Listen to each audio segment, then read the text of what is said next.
Welcome to Lingua Talks London.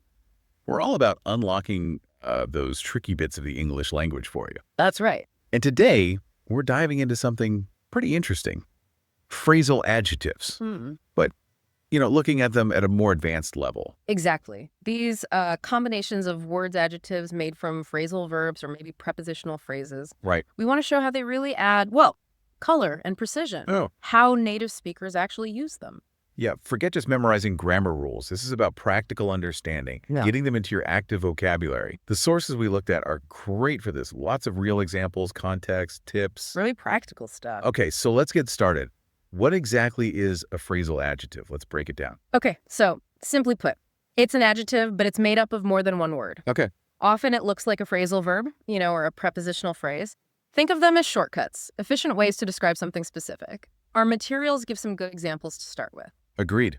Like ongoing problem. Ongoing here isn't just continuing. It sort of suggests it's been dragging on. Maybe it's a bit annoying. There's a bit more weight to it than just continuing. Exactly. The example sentence was, we've had an ongoing problem with the computer system.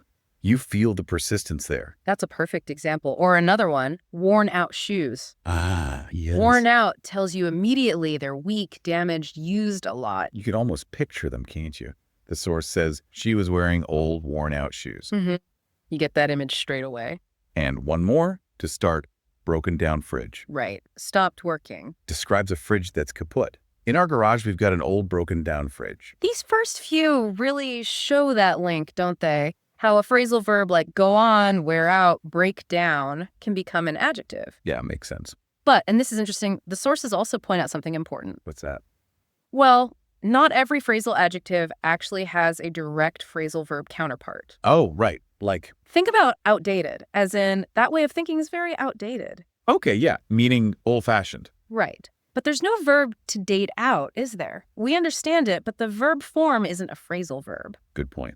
Or, overpriced. Exactly. The restaurant was really overpriced. We get to overprice something, but not to price over in the same phrasal sense. So it's a useful reminder. Language isn't always perfectly symmetrical, but these adjectives are still super useful tools. Definitely. So, okay, let's look at where they really shine. The sources had some great examples, didn't they? People talking about dreams, ambitions. Yes, this is where you see the nuance really well. Like someone calling themselves an outgoing sort of person. It's more than just friendly, isn't it? It implies they actively enjoy being with people, seeking interaction. Right. The sentence was, I'm an outgoing sort of person, so I want a career where I mix with people. It tells you much more about their personality. It really does. And then the opposite, sort of the off-putting idea of a desk job. Ah, yes. Off-putting, it conveys that strong feeling of dislike, makes you want to avoid it. Yeah, actively unpleasant.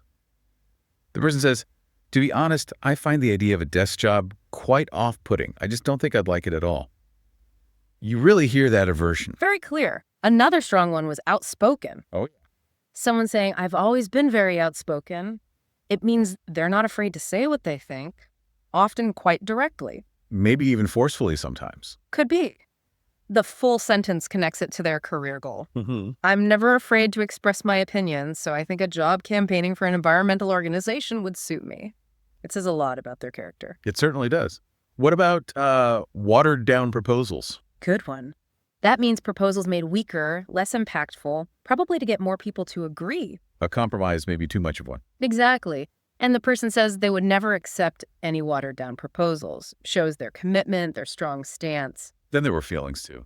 Feeling completely tired out. Totally exhausted. Much stronger than just tired. Or feeling quite downcast on a Monday morning. Sad, depressed, low-spirited. These phrasal adjectives just amplify the feeling, don't they? They really do. And one more from that section, wanting to work for a more go-ahead company. Right, implying dynamic, innovative, forward-looking. Not stuck in the mud. Exactly. The hope is it will bring interest and excitement into their work. It's such a concise way to describe a whole company culture. So looking back at those examples, you really see how these adjectives add layers of meaning to personality, feelings, goals. Definitely. Now, should we look at how they work in, say, more public spaces, like Right. ads and announcements? Yeah, that's a good contrast. Because their conciseness is key, right? Absolutely. This part really shows their efficiency, like forthcoming events. Simple. Events happening soon. Right, forthcoming events at the city stadium, much shorter than writing events that are going to happen in the near future. Save space, gets the point across, or live-in nanny. Instantly understood. A nanny who lives at the employer's house, the ad example. Live-in nanny wanted for 3-year-old. Standard term. And in product descriptions, like the caravan ad. Yeah. Built-in fridge, freezer, and satellite TV. Built-in tells you they're integrated, part of the structure. Mm-hmm. Save space, convenient, very clear meaning. Then we had portable things, too. A fold-up picnic chair. Again, descriptive, folds easily. The ad even says, as new. And similar, a fold-away bed. Designed to be folded and stored. Perfect for, as the ad puts it, a cozy one-room flat. So in these short ads and notices, you really see that space-saving power. Totally. They pack a lot of information into just a couple of words. It makes you think how often we probably read these without even noticing how efficient they are. Good point. Okay, so we know what they are. We've seen them in action. How do we actually get better at using them? Let's talk tips. Right. The sources had a really practical piece of advice. Which was? Basically, when you find a phrasal adjective, check if there's a matching phrasal verb. Like we saw with worn out and wear out. Exactly. And if there is, learn them together. Why is that so helpful? Well, knowing the verb often helps clarify the adjective's meaning. Creates a stronger connection in your mind, makes it easier to remember and understand. Makes sense. Connect the dots. Mm-hmm. And beyond that specific tip, just the general advice, actively note them down. Yeah. Keep a list or a section in your notebook. Write the adjective, its meaning, maybe an example sentence you found or one you create yourself. That personal collection becomes a really valuable tool over time, doesn't it? Absolutely. You build your own resource. So thinking about all these examples, where are these phrasal adjectives particularly useful for someone at an advanced level? Well, like we saw with the ambitions part, they're fantastic for describing people, adding nuance. Right. Instead of just critic, you could say a fiercely outspoken critic. Adds intensity. Definitely. Also, talking about situations or problems, think a long drawn-out negotiation. Yeah, it implies not just length, but maybe tediousness, frustration. Precisely. It carries more feeling. And we saw their value in concise formats, ads, announcements. Efficiency is key there. Also, expressing emotions with more depth. Utterly worn out hits harder than just tired. True. It conveys a stronger state. And for future plans. Something like a highly anticipated forthcoming announcement. Creates that buzz, that expectation. Exactly. And don't forget evaluating things. Products, services. Like shockingly overpriced. Yeah. Much stronger than just expensive. It conveys that sense of disbelief, maybe even outrage. So they add flavor and precision in lots of different contexts. The source also mentioned synonyms briefly. Right. Connecting them to other words, like ongoing and continuing. Or worn out and maybe shabby or even tired out. Yeah. Recognizing those links just broadens your vocabulary, gives you more choices when you speak or write. Okay, finally, the source had some slightly trickier examples, right? Where you really need the context. Yes. Testing that skill of working out meaning from the surrounding words, crucial for advanced learners. Like fallback position.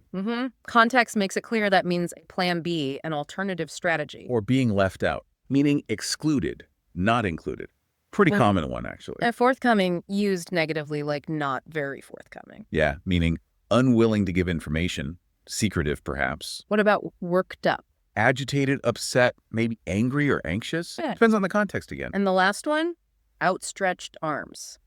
Paints a clear picture, doesn't it? Arms extended outwards.